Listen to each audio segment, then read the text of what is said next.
Hola, buenas tardes. Buenas tardes a todos y todas. Bienvenidos a esta conferencia que voy a impartir sobre comunidades de aprendizaje y sobre las actuaciones educativas de éxito. Como Vale. veis en la pantalla, soy Miriam Checa y soy la directora del Máster de Neuropsicología y Educación, y además de ser profesora de Psicología Evolutiva y de la Educación de la Universidad de Alcalá. Bueno, no sé si tenéis alguna experiencia, las personas que estáis conectadas en lo que son las comunidades de aprendizaje sobre este proyecto. Y la idea es, bueno, introduciros para aquellos que no lo conozcáis y, bueno, profundizar en algunas ideas para aquellos que sí que, bueno, pues hayáis tenido algún tipo de contacto con este proyecto tan interesante sobre las comunidades de aprendizaje. Cualquier cosa que me queráis preguntar a lo largo de la sesión, pues simplemente tenéis que escribir por el chat y, bueno, pues os voy contestando, ¿de acuerdo? Perdonad. Bueno, pues, ¿qué vamos a ver a lo largo de la conferencia? ¿Cuál es un poco la estructura que vamos a seguir a lo largo de la sesión de hoy? Bueno, pues vamos a hacer una pequeña introducción sobre el tema que vamos a trabajar. Después explicaré qué es una comunidad de aprendizaje, qué entendemos por comunidad de aprendizaje y qué evidencias científicas tenemos en la literatura que avalan las bondades de este proyecto. También, cuáles son las actuaciones educativas de éxito que promueven las comunidades de aprendizaje, y luego nos vamos a centrar específicamente en una de ellas, en una de estas actuaciones educativas de éxito, como son los grupos interactivos. Veremos que hay varias actividades y actuaciones educativas de éxito, pero por su relevancia me parece oportuno que nos centremos específicamente en los grupos interactivos. Buenas tardes a todos desde República Dominicana, Argentina, Lima, Perú. Bueno, pues un placer, que estos son los beneficios de poder conectarnos, ¿no?, a la distancia. Así que un saludo grande a todos los que estáis por aquí en la sesión. Como veis en esta diapositiva, bueno, pues el mundo ha cambiado claramente, ¿no? Vivimos en una sociedad de la información y hemos podido transitar desde la sociedad industrial. Si veis aquí, son dos imágenes de una ciudad muy importante de aquí España, como es Bilbao, y en la imagen de la izquierda veis claramente, bueno, pues cuál era ese paisaje de la sociedad industrial y qué es lo que vemos en el mismo espacio en esta sociedad de la información, con este Museo Guggenheim, que, bueno, supongo que todos habéis conocido un poco o conocéis este tipo de museo, ¿no? Entonces, la gran pregunta dentro del ámbito y del contexto educativo es que si la sociedad ha cambiado, realmente también los contextos educativos tienen que cambiar, ¿no? Entonces, bueno, no sé cómo de críticos sois en esta cuestión, si pensáis que los contextos educativos han ido de la mano de los cambios que se han producido en la sociedad, con la globalización, con la sociedad de la información, con las nuevas tecnologías, etcétera. Pero es verdad que muchas veces las escuelas, los institutos, las universidades, pues no van tan rápido actualizándose educativamente con metodologías pues innovadoras, activas, etcétera, como así lo ha hecho la sociedad, ¿no? Entonces esto es importante tenerlo en cuenta. Bien, cuando hablamos de que la sociedad de la información, el aprendizaje cambia, bueno, pues quería hacer una pequeña cita a Manuel Castells, que, como sabéis, además ahora es el ministro de Universidades aquí en España, que dice que actualmente lo que aprende cada niño y niña depende cada vez menos de lo que sucede en el aula y cada vez más de la correlación entre lo que ocurre en el aula, el domicilio y la calle.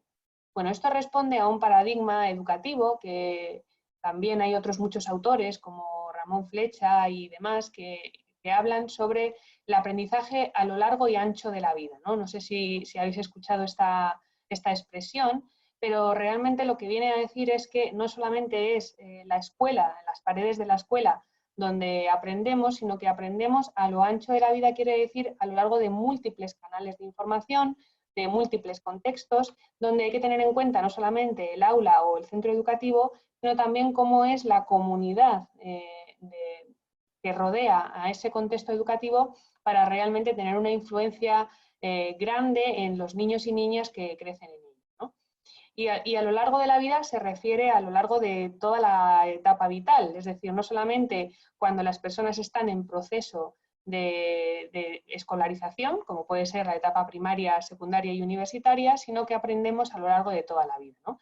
Y esto, bueno, pues se ha llamado de múltiples formas a lo largo de la literatura científica.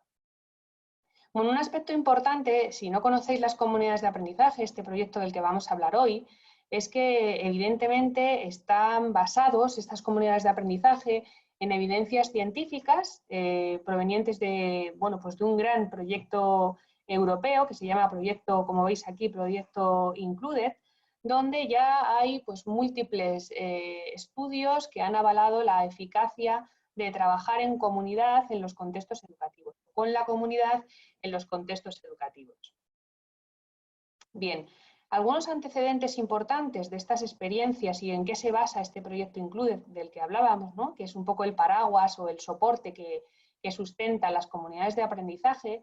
Bueno, pues en primer lugar tenéis aquí a este autor, a James Comer, donde, bueno, hablaba sobre los ambientes conflictivos, ¿no? En general, las comunidades de aprendizaje, sobre todo en sus inicios, comenzaron con aquellas comunidades, aquellos barrios o aquellos centros educativos donde, bueno, pues diferentes situaciones, por diferentes razones, bueno, pues tenían mucha diversidad en sus aulas, ¿no? Con un índice quizá de fracaso escolar alto, con una multiculturalidad amplia y, bueno, se requería de una serie de actuaciones importantes para sacar adelante, bueno, pues esos contextos educativos un poco quizá, bueno, pues en riesgo quizá de incluso de inclusión, ¿no? O de exclusión, mejor dicho, ¿no? Entonces, bueno, por eso hablan de ambientes conflictivos, ¿no? Porque las comunidades de aprendizaje, como digo, sobre todo al inicio, se estuvieron trabajando sobre todo en este tipo de ambientes conflictivos. Por otro lado, tenemos también a Henry Levin, que hablan también de los alumnos en situación de riesgo, donde no podemos obviamente abandonarlos, sino que tenemos que acompañarlos y dotarles de unos mayores recursos para mitigar esas posibles bueno, pues limitaciones que puedan tener dentro de sus contextos de desarrollo, ¿no? Y por supuesto se rechazaba la educación compensatoria e iba hacia un currículum de la felicidad. También tenemos otro referente importante como fue Slavin, que fue el creador del éxito para todos. Como veis, responden a lo que conocemos hoy en día como inclusión, ¿no? Como inclusión en mayúscula para todos y todas y que nadie se quede atrás. Y hablaba sobre todo de las agrupaciones heterogéneas para mejorar el aprendizaje. Es decir, no, como veremos un poquito más adelante, diferentes tipos de distribuciones en las aulas, algunas más inclusivas y otras más exclusivas. Y sobre todo lo que vio Slavin con sus investigaciones es la importancia de trabajar con agrupaciones heterogéneas, con diferentes niveles de aprendizaje, con diferentes dificultades de aprendizaje, donde todos y todas se enriqueciesen de esas interacciones dialógicas en las que se basan las comunidades de aprendizaje. Y también, por último, pero no por ello menos importante, Ramón Flecha, que ya lo he comentado anteriormente, que desarrolla el concepto de aprendizaje dialógico. Como veréis a lo largo de la sesión de hoy, es fundamental dentro de las comunidades de aprendizaje y sobre todo de las actuaciones educativas de éxito, la importancia del aprendizaje dialógico. Como sabéis, esto también responde a conceptos socioconstructivistas, donde el instrumento fundamental es el lenguaje y la importancia sociocultural de estas interacciones recíprocas entre las personas que están desarrollándose, entre las personas que están aprendiendo. Y bueno, veremos que hay una serie de estrategias para fomentar el aprendizaje dialógico que es fundamental para que se produzca el cambio. Y por tanto, si se produce cambio, se produce desarrollo y también se produce, por último, aprendizaje. Bueno, sentando un poco las bases teóricas sobre las comunidades de aprendizaje, vamos a ver ahora entonces en qué consiste este proyecto. Por una parte, es importante saber dónde se impulsa las comunidades de aprendizaje, que como veis aquí nace en Barcelona, en la Universidad de Barcelona, en el grupo de investigación CREA, que como veis aquí se llama Community of Research on Excellence for All, y nace con el objetivo de generar una investigación bueno, pues potente para identificar cuáles son las teorías y las prácticas que nos pueden ayudar para precisamente superar las desigualdades.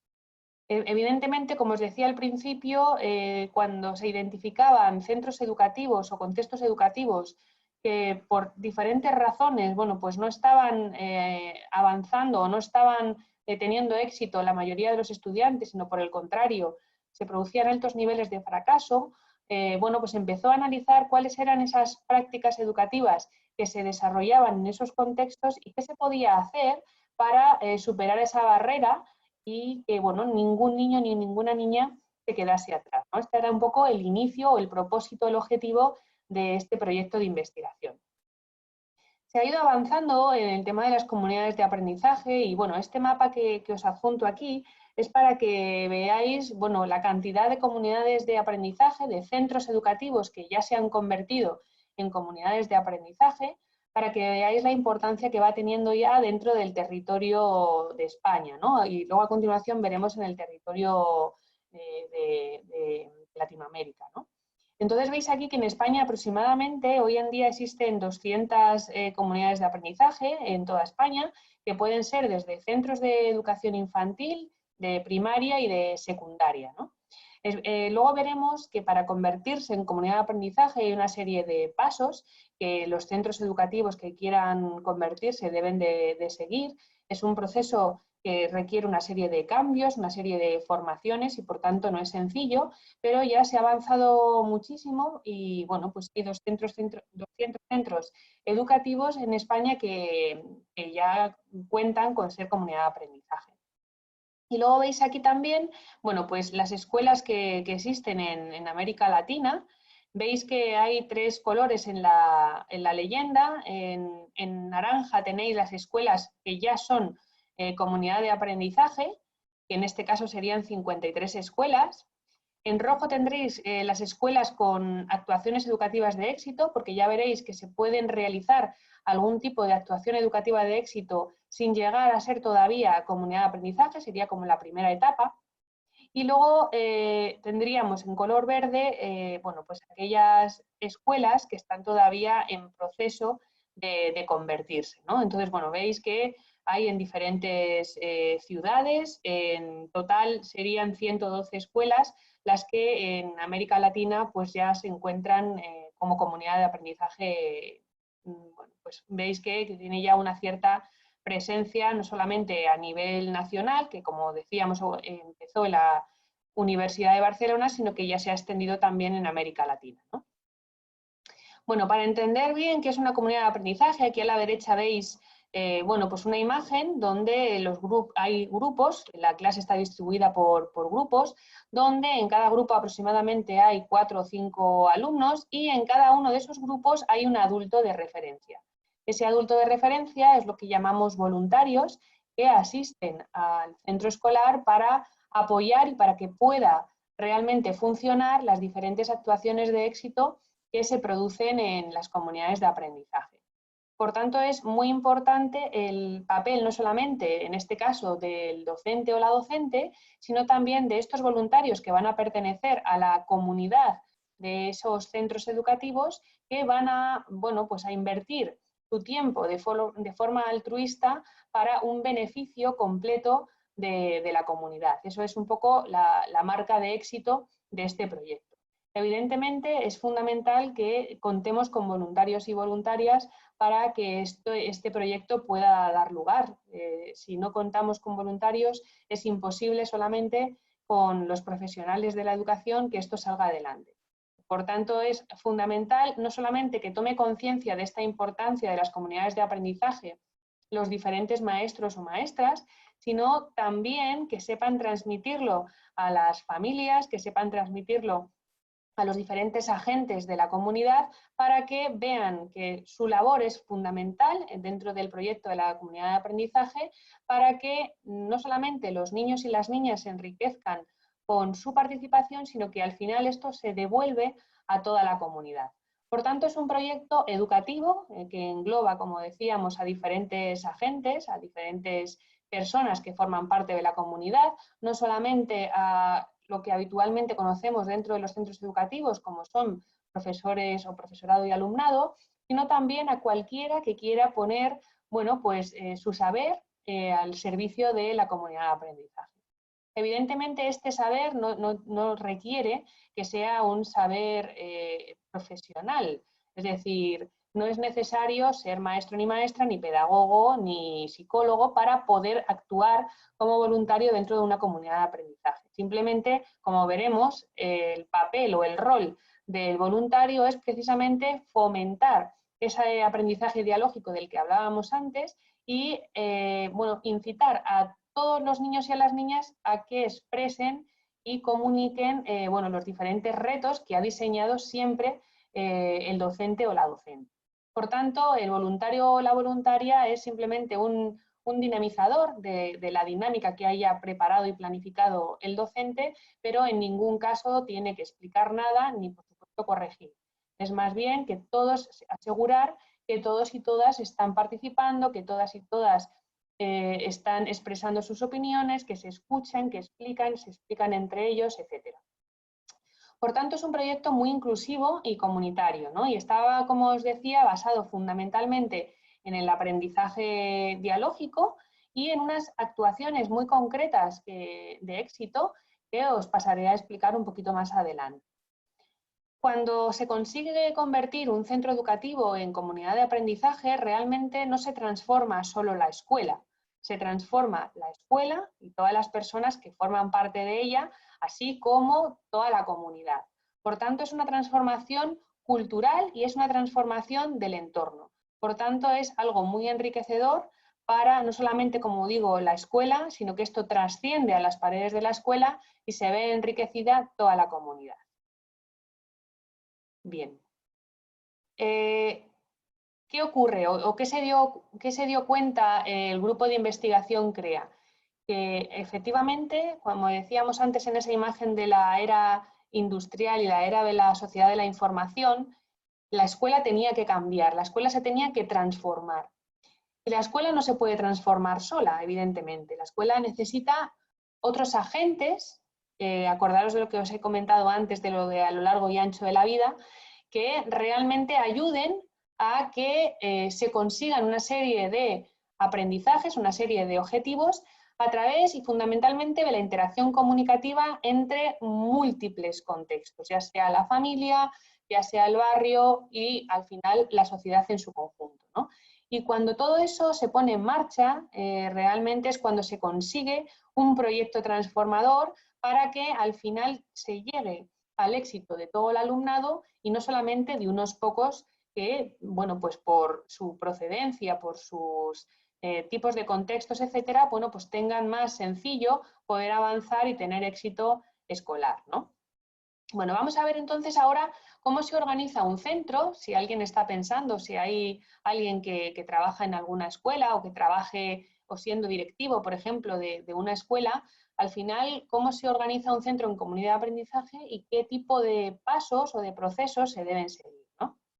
Bueno, como decíamos, es fundamental transformar la organización escolar, ¿no? Aquí veis, bueno, pues una viñeta en formato de cómic, un poco, donde veis que realmente, bueno, pues hay aquí un director donde está pues totalmente burocratizado, estudiándose las diferentes leyes y, bueno, pues realmente es un aspecto muy importante de la dirección de un centro, pero no solamente puede basarse precisamente en aspectos burocráticos, ¿no? Sino que deben también potenciar proyectos innovadores, proyectos transformadores para, bueno, pues realmente que su escuela, la escuela que dirige, se pueda transformar y pueda estar sobre todo muy en línea con los requerimientos que a sus futuros estudiantes, bueno, pues le va a hacer la sociedad, ¿no? Y dentro de la estructura organizativa que tienen los centros de comunidades de aprendizaje, pues veis aquí que hay diferentes comisiones.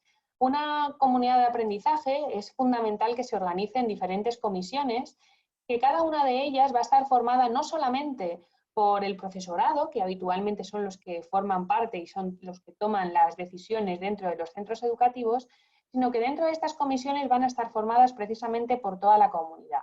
Por tanto, es fundamental que haya integrantes dentro de estas comisiones, no solamente de profesores y profesoras, por supuesto también del equipo directivo, pero también familias, voluntarios y voluntarias, por supuesto alumnos y alumnas y cualquier persona que quiera transformar el centro educativo y por tanto transformar así su comunidad.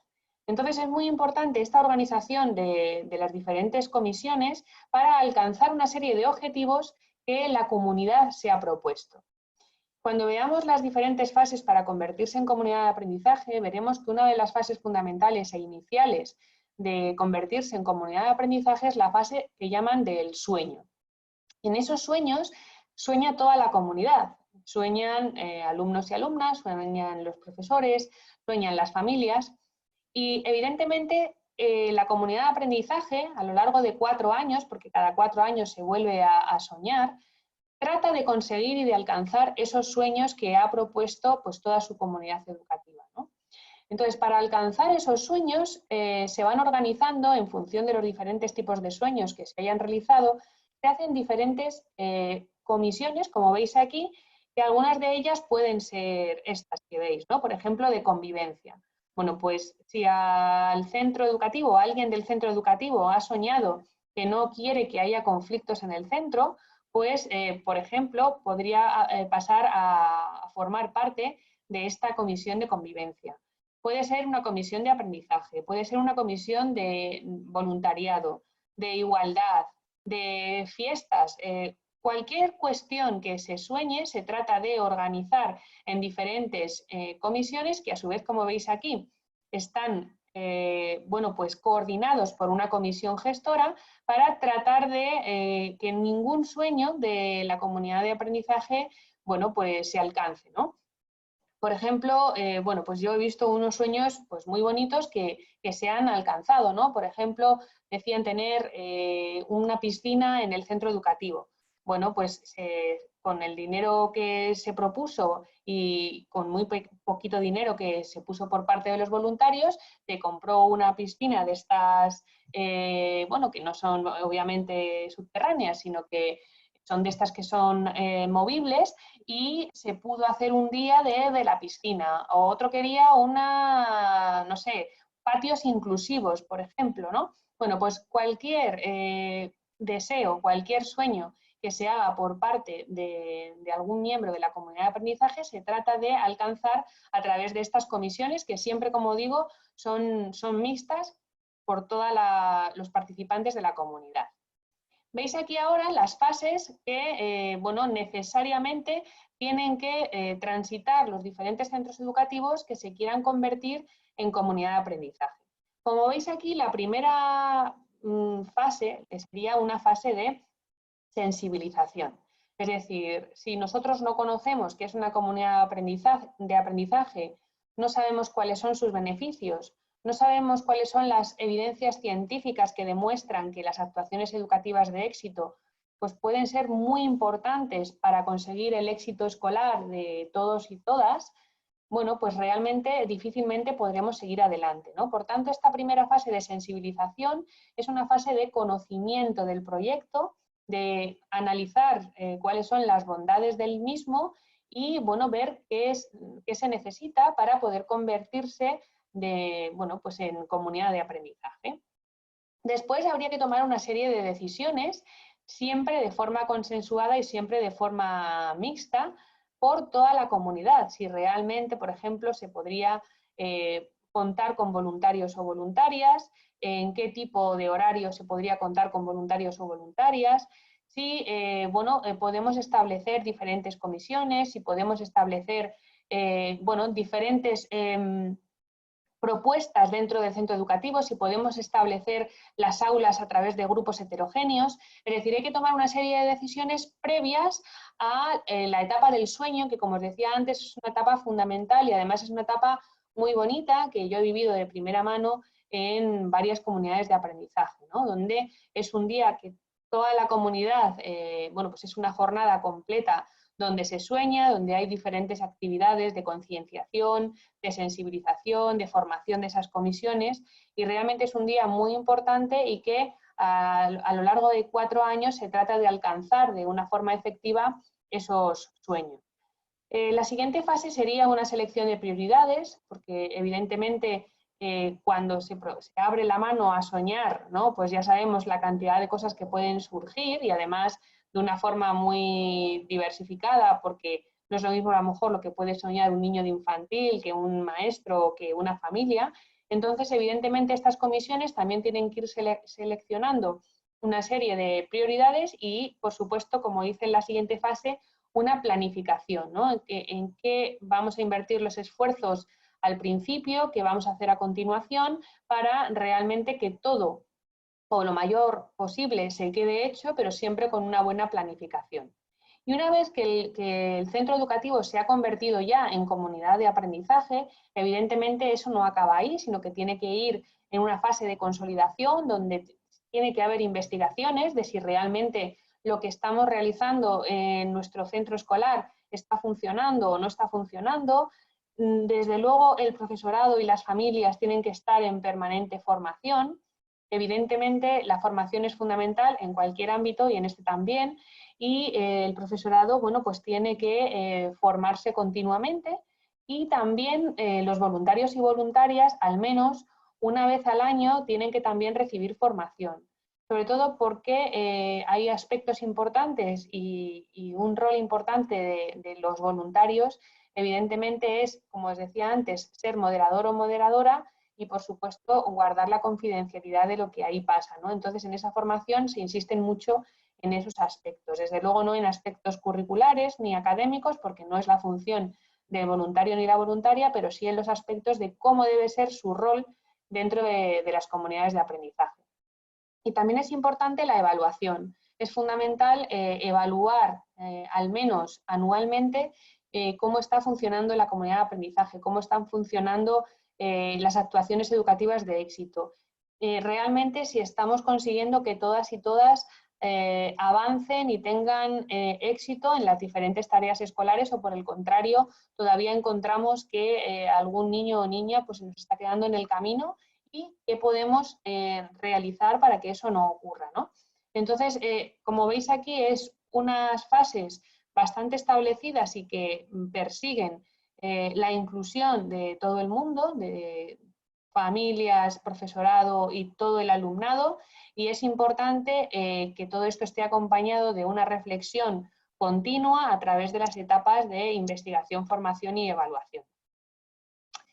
Bueno, como veis aquí dentro del proyecto Included, que es el proyecto que organizó este grupo de investigación llamado CREA de la Universidad de Barcelona, bueno, pues detectó que algunas formas de organización del alumnado producían éxito escolar y otras formas, sin embargo, producían fracaso.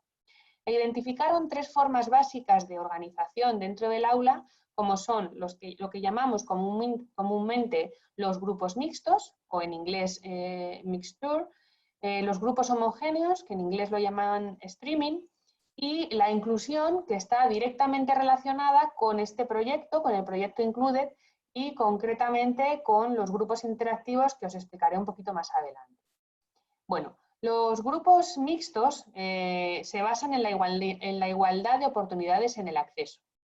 Bueno, seguramente que os suene muchísimo este tipo de organización escolar, porque es la forma más común de organizar las aulas escolares, donde se escoge aleatoriamente al alumnado, donde además solamente hay un único profesor o profesora por la clase.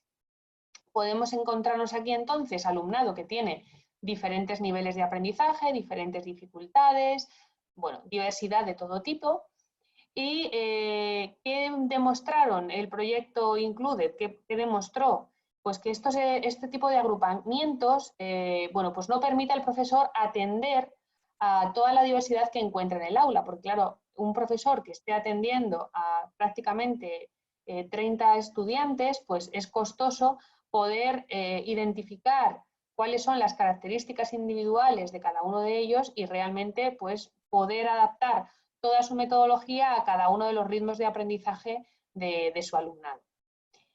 ¿Qué ocurre? Que cuando los alumnos tienen un buen desempeño van a conseguir acompañar el ritmo de las clases, pero sin embargo este alumnado que puede tener ciertas dificultades pues no va a lograr conseguir el ritmo de las clases, y es lo que encontramos como alumnos o alumnas que pueden llegar a padecer el fracaso escolar.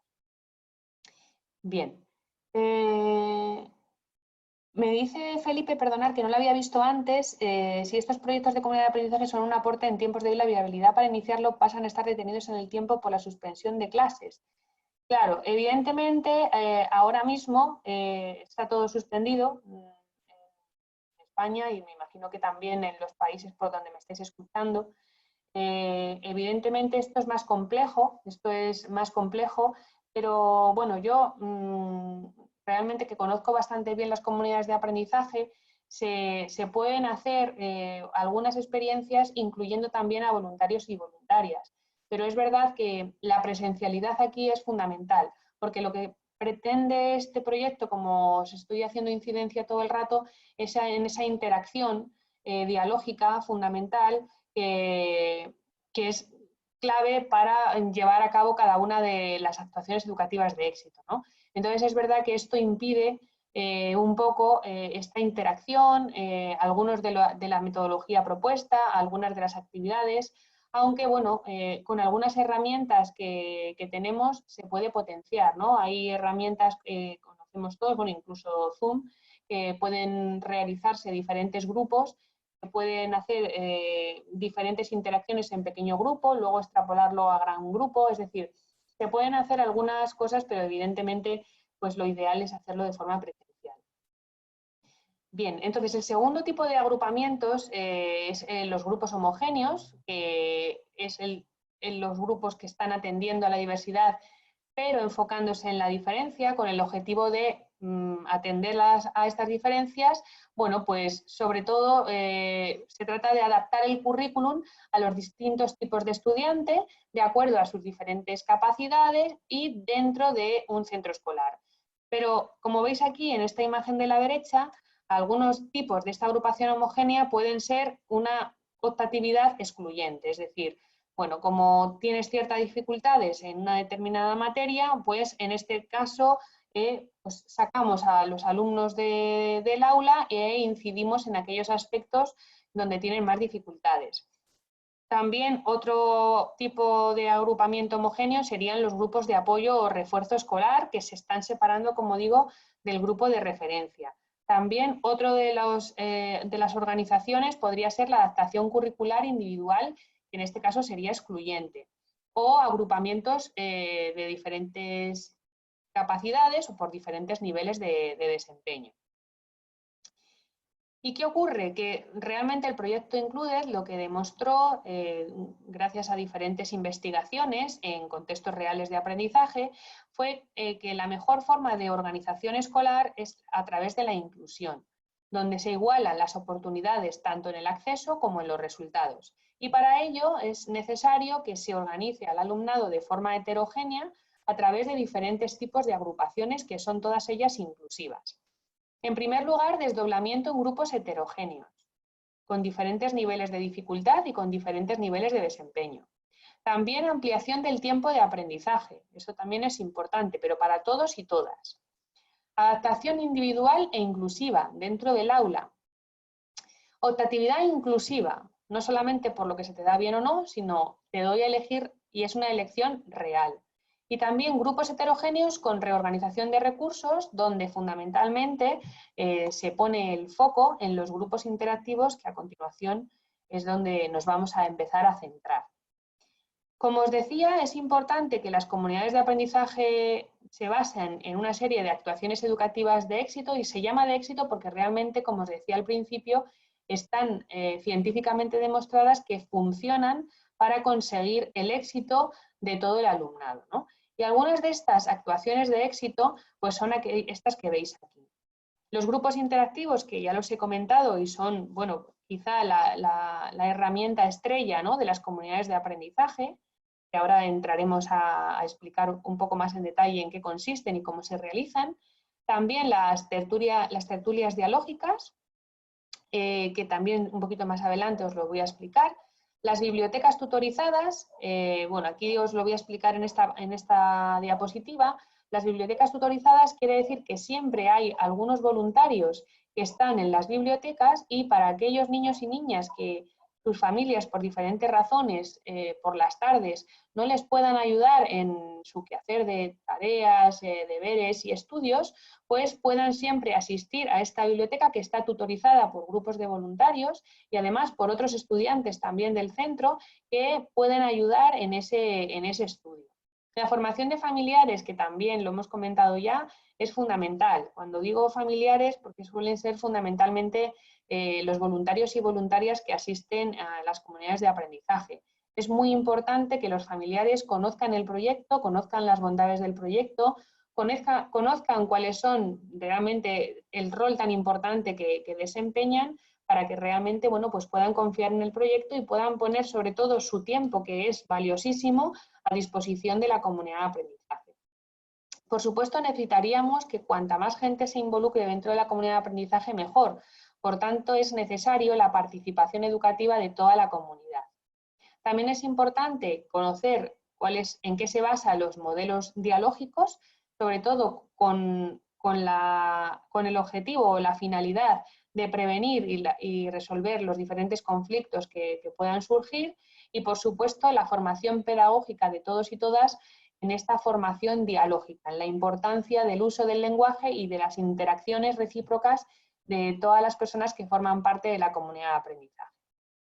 Bien, vamos a ver ahora bueno, en qué consisten los grupos interactivos, que como veis aquí, de nuevo, vemos cómo se están organizando en grupos de 4 a 5 alumnos con diferentes capacidades, en grupos heterogéneos, con diferentes niveles de desempeño, que siempre están acompañados, como veis, cada uno de ellos por un adulto, que en este caso suele ser familiar, pero a veces nos encontramos con otro tipo de voluntarios, y el maestro o maestra no estaría en ningún grupo concreto, sino que se pasaría por todos ellos para ir valorando bueno, pues las diferentes actividades y tareas que ha planificado, y viendo realmente, bueno, pues cuál es el desempeño, si necesita bueno, seguir profundizando en este tipo de actividades, si los alumnos han alcanzado todos y todas bueno, pues los estándares requeridos, o por el contrario, pues todavía hay algunos alumnos o alumnas que no hayan entendido pues las diferentes tareas que deben hacer.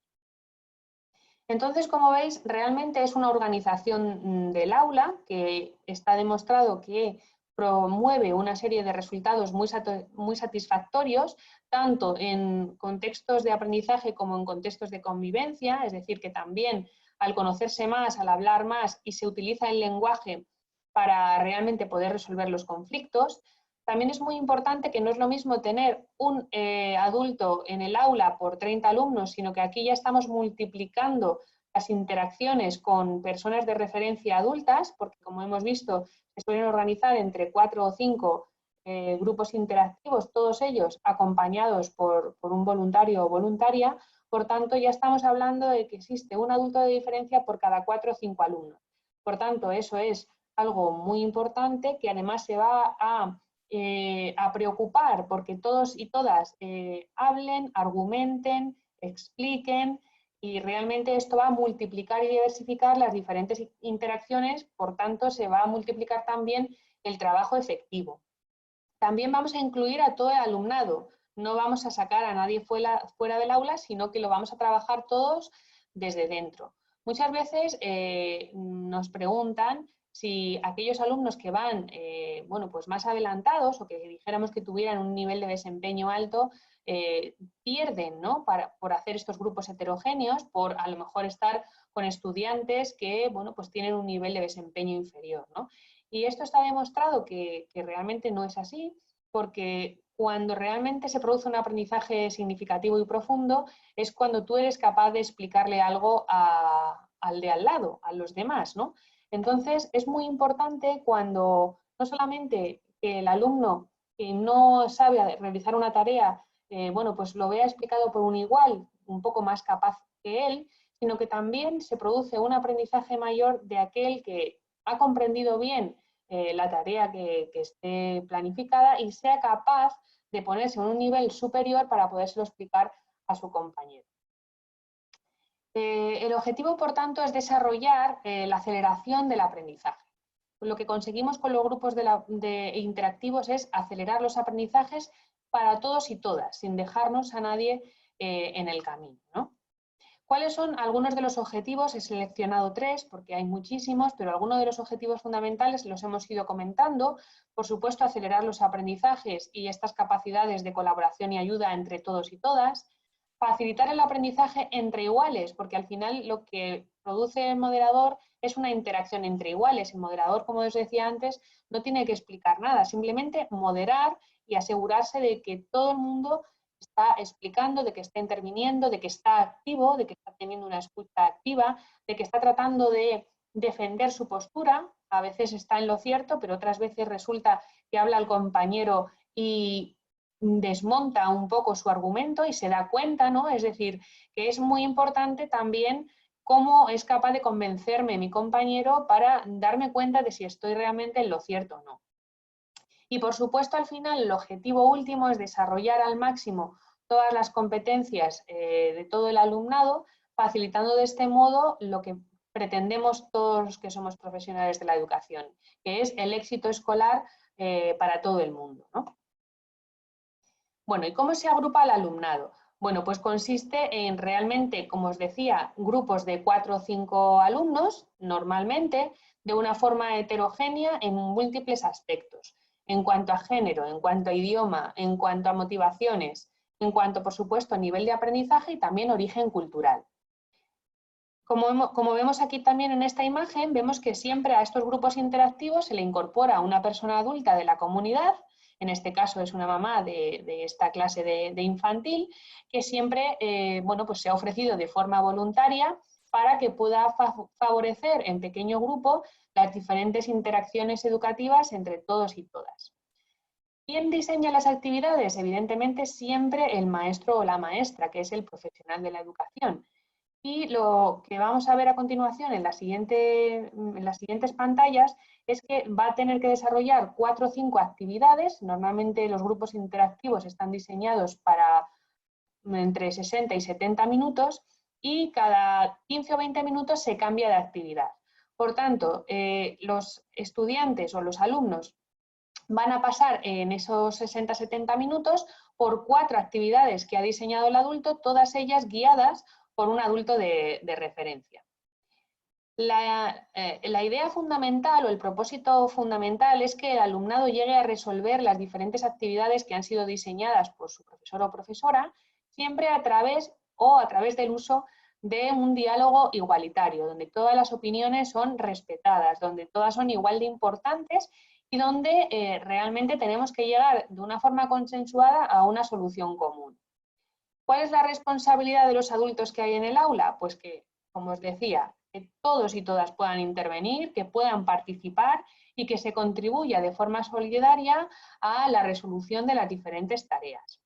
Por tanto, está demostrado que este agrupamiento inclusivo mejora los resultados académicos, también las relaciones interpersonales que se producen en el aula y, por último, una disminución de los conflictos, con lo cual mejora así también la convivencia. Esta es la imagen que os quería decir antes, donde veis, aquí en este caso se han propuesto 5 actividades. Lo que veis en verde son los alumnos, que normalmente son entre 4 o 5. Lo que veis, aquí hay una rata en el color, lo que veis en azul es el voluntario o voluntaria, que como veis hay uno por grupo, y en naranja veis al profesor que está en el centro, pero que realmente iría rotando por cada una de las actividades para realmente, bueno, pues asegurarse de que están comprendiéndose bien las actividades, de que no hay nadie que esté, bueno, pues demasiado perdido y, bueno, también acompaña, da sugerencias al moderador, le acompaña, le ayuda, etcétera. Y cuando están en esta actividad, imaginaros que este es el grupo 1, pues cuando pasan esos 15-20 minutos haría una rotación hacia la actividad 2 y este grupo que está aquí pasaría hacia la actividad 3 y así hasta que todos los grupos han pasado por cada una de las actividades. ¿De acuerdo? Bien, entonces, ¿cómo funciona? Pues normalmente las actividades de los grupos interactivos se realizan normalmente en las asignaturas instrumentales, fundamentalmente en lengua, matemáticas y también en lengua extranjera, pero dependiendo de las prioridades y de los planteamientos de las diferentes comunidades de aprendizaje, se podría realizar realmente en cualquier asignatura, ¿no? Estas actividades de forma rotativa, como os decía, van a acelerar los aprendizajes y van a multiplicar las interacciones con los iguales. Y esto es muy importante tenerlo en cuenta. ¿Cómo podríamos realmente organizar grupos interactivos si alguno de vosotros y vosotras está interesado en, bueno, pues en iniciarse en estos proyectos y, por ejemplo, poderlo comunicar dentro de los centros educativos? Bueno, pues en primer lugar, como hemos dicho, tenemos que dividir al alumnado siempre con el criterio de que sean grupos heterogéneos en cuanto a habilidad, en cuanto a género, cultura, conocimiento, lengua, cultura y demás. Por tanto, esto lo único que lo sabe hacer, o el único que lo sabe hacer, es el maestro o la maestra, porque conoce en profundidad a cada uno de sus alumnos y alumnas. Por tanto, tiene que garantizar la mayor diversidad posible en cada grupo. Y realmente el primer criterio que debe tener en cuenta y fundamental es la competencia y el ritmo de aprendizaje, aunque se deben tener en cuenta, por supuesto, todas estas cuestiones que decíamos. Evidentemente, a mayor número y diversidad y más riqueza de las interacciones, mayor aprendizaje. Por tanto, la labor del voluntario es muy importante para poder fomentar esa interacción, sobre todo teniendo en cuenta la diversidad de ritmos y capacidades, donde se fundamenta fundamentalmente el concepto que todos me imagino conocéis de zona de desarrollo próximo de Vygotsky. ¿Cómo podemos planificar las diferentes actividades? Pues las vamos a planificar siempre los profesores y profesoras, para que sean actividades de apropiación de contenido. Normalmente los grupos interactivos nunca se explica contenido nuevo, sino que son de apropiación, es decir, de afianzación y de profundización, ¿vale? ¿Cómo vamos a dividir las actividades entre el voluntariado? Bueno, pues en primer lugar vamos a necesitar que el profesor o profesora nos explique previamente a la sesión qué actividades se van a realizar. Normalmente se les suele enviar por diferentes canales de comunicación con 1 o 2 días previos para que el voluntario ya sepa de antemano un poco el tipo de actividad o de actividades que se van a realizar, aunque por supuesto si tiene dudas siempre debe preguntar al profesor. Durante los grupos interactivos, el profesor debe explicar, evidentemente, los objetivos de cada una de las actividades, fundamentalmente a los alumnos, pero también a los diferentes voluntarios, y recordar aquellos aspectos donde se quiera incidir. Como hemos dicho, el profesor siempre va a circular por el aula para que pueda tener una atención más personalizada de cada uno de los niños y las niñas, para que todos tengan realmente la misma oportunidad de aprender, igualdad de oportunidades y así, por supuesto, mejorar su rendimiento. Los estudiantes, ¿qué papel tienen? Pues sobre todo a resolver las diferentes tareas y actividades que están proponiendo los maestros, pero siempre entre todos y todas. Tienen que tomar conciencia de que no, por mucho que ellos sepan hacerlo, su opinión cuenta más que los demás, sino que deben consensuar y llegar a acuerdos entre todos para poder alcanzar el éxito en las actividades. Por tanto, de esta forma se va a tratar de que internalicen todos los aprendizajes, que todos y todas vayan a acelerar sus aprendizajes y se beneficien de esta interacción y, por supuesto, se vayan consolidando los diferentes conocimientos adquiridos, así como las actitudes solidarias y la empatía, que es fundamental bueno, pues en los contextos de desarrollo, ¿no? Y por último, el papel de los voluntarios y voluntarias pues también es fundamental, ¿no? Que ya hemos dicho que es de dinamizar, de potenciar, por supuesto no tiene que explicar ni enseñar, pero sí fomentar continuamente las interacciones. Es importante que sepamos que gracias a que haya 4 o 5 adultos en el aula, se va a optimizar, por supuesto, el tiempo de trabajo de una forma muy significativa y, por supuesto, se va a alcanzar, si las cosas las hacemos bien, la inteligencia cultural, no solamente, como hemos dicho, de los niños y de las niñas, sino de toda la comunidad. Y por último, una vez que hemos hecho los grupos interactivos, es importante que se haga una pequeña reflexión en gran grupo de cómo ha funcionado la sesión. Evidentemente, el profesor y profesora siempre suele agradecer públicamente al voluntariado porque es muy importante su papel y sin ellos y sin ellas sería pues, muy complicado poder hacerlo. Y, por supuesto, se pueden hacer diferentes actividades de valoración de la actividad, como por ejemplo utilizar rúbricas, a veces más sencillas, otras más complejas, dependiendo un poco, evidentemente, de bueno, pues cuál es el nivel del alumnado y de la etapa educativa, ¿no? Esto es un poco un resumen de lo que acabo de contar, así que como voy un poco tarde, no me voy a detener. Y bueno, simplemente deciros algunas bases teóricas de los grupos interactivos. Ya hemos comentado a Vygotsky, que es fundamental, porque ya sabéis que es un teórico sociocultural fundamental que nos hablaba, bueno, pues de la importancia de las habilidades comunicativas y de las interacciones, y de ahí hablamos del aprendizaje dialógico y su importancia de implementarlo en los grupos interactivos.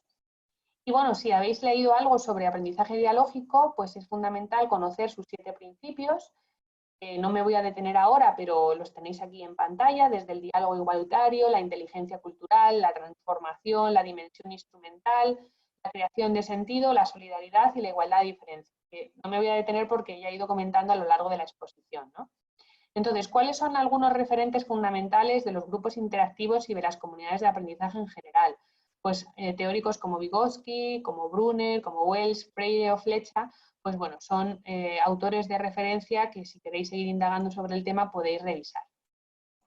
En cuanto a las tertulias literarias dialógicas, que os decía también que es otra de las actividades y actuaciones de éxito, bueno, pues también son muy interesantes porque al final lo que consisten en leer bueno, pues un episodio, por ejemplo, de una novela, normalmente suelen ser novelas tradicionales o incluso de mitología, donde los estudiantes previamente lo han leído en sus hogares y luego se produce, bueno, pues una tertulia literaria en relación a ello, ¿no? Es en este caso el tutor quien va a coordinar las interacciones. También pueden asistir, por supuesto, los voluntarios y voluntarias y actúa como si fuera uno más, y realmente es muy interesante pues todas las reflexiones que se producen en base a algunas lecturas que en algunos casos son muy complejas y realmente, bueno, pues llegan a profundizar en la lectura de una manera pues muy interesante, ¿no?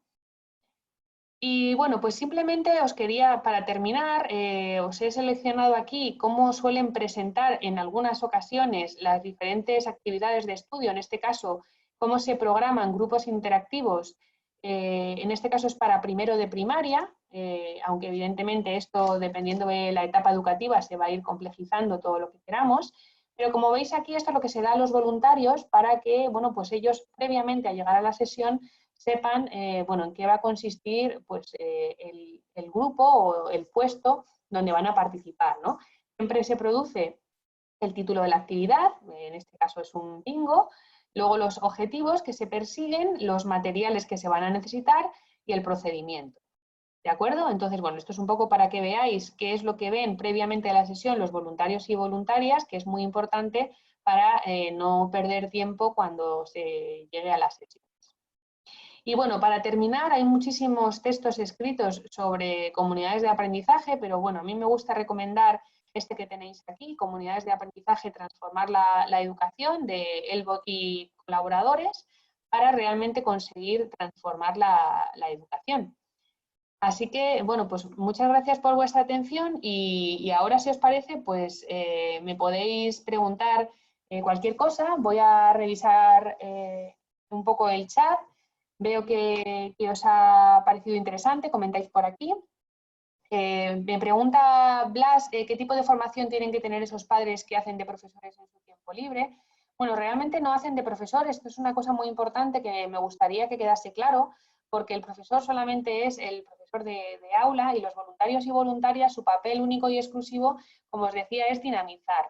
Dinamizar y que todos y todas puedan intervenir. Por tanto, no es necesario ninguna formación previa, no es necesario ningún tipo de estudio para que los voluntarios puedan participar. Lo que sí es importante es que estén formados en comunidades de aprendizaje y para ello se producen formaciones iniciales y periódicas de los voluntarios y voluntarias para que realmente, bueno, pues no se confundan, por supuesto, en cuál es su papel y pretendan, por ejemplo, explicar, regañar a un niño, bueno, pues corregirle, porque realmente ese no es su papel. Su papel simplemente es dinamizar y asegurarse de que todos y todas están hablando en igualdad de condiciones, en igualdad de oportunidades y respetando siempre la opinión de los demás. bueno, no sé si alguna pregunta más me queréis hacer por aquí.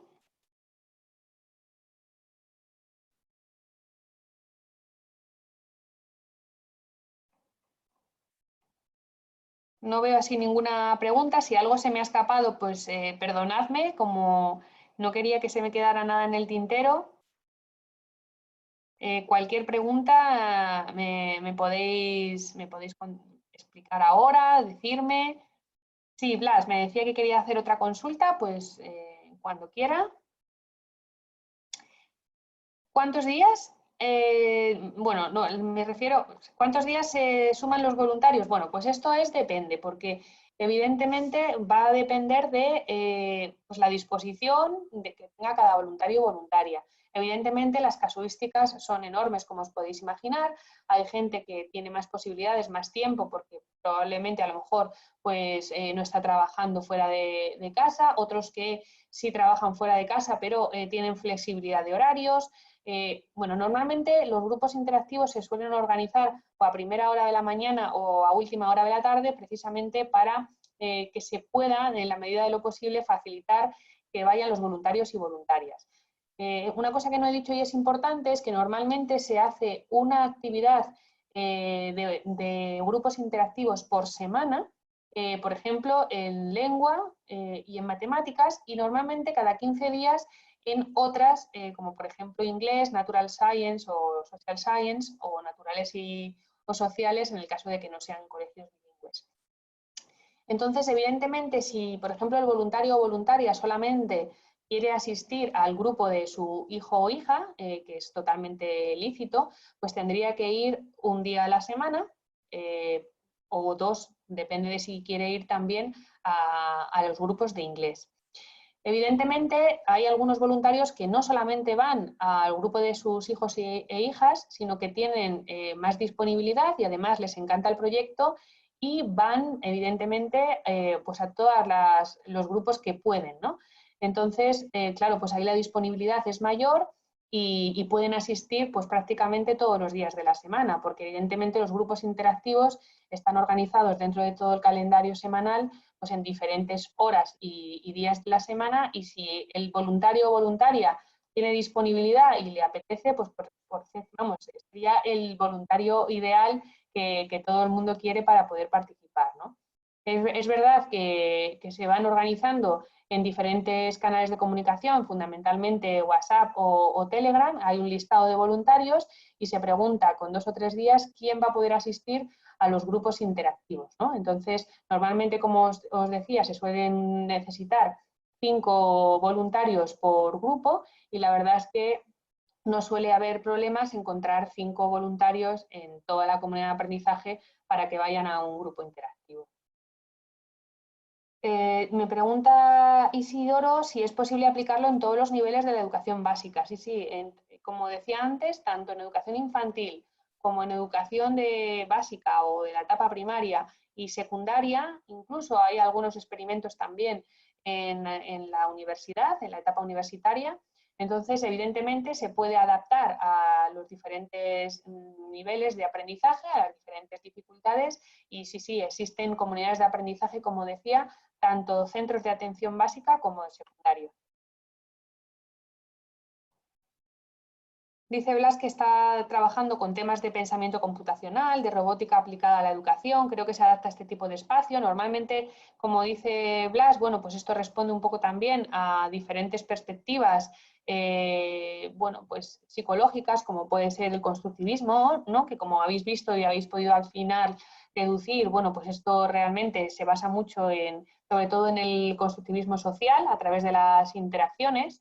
Y bueno, lo que habla Blas es más bien el construccionismo, pero que está derivado del constructivismo social y evidentemente perfectamente podría complementarse, ¿no?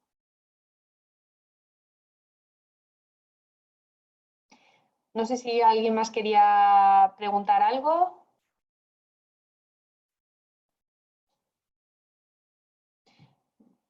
Bueno, yo en mi reloj tengo ya las 9, no sé si alguien me quiere preguntar y estoy a vuestra entera disposición. Como veis aquí, mi correo, que no os lo he dicho, es m.checa@uh.es. Así que si alguien está interesado en este tema, pues también me puede escribir pues si quiere que le comparta alguna otra documentación y demás. Bueno, muchísimas gracias a todos y todas los que habéis estado en la conferencia. Para mí también ha sido un placer. Espero que estén todos y todas muy bien en este momento que nos está tocando vivir, en este estado de confinamiento, que creo que esto es a nivel global. Así que espero que tanto ustedes como sus familias estén muy bien.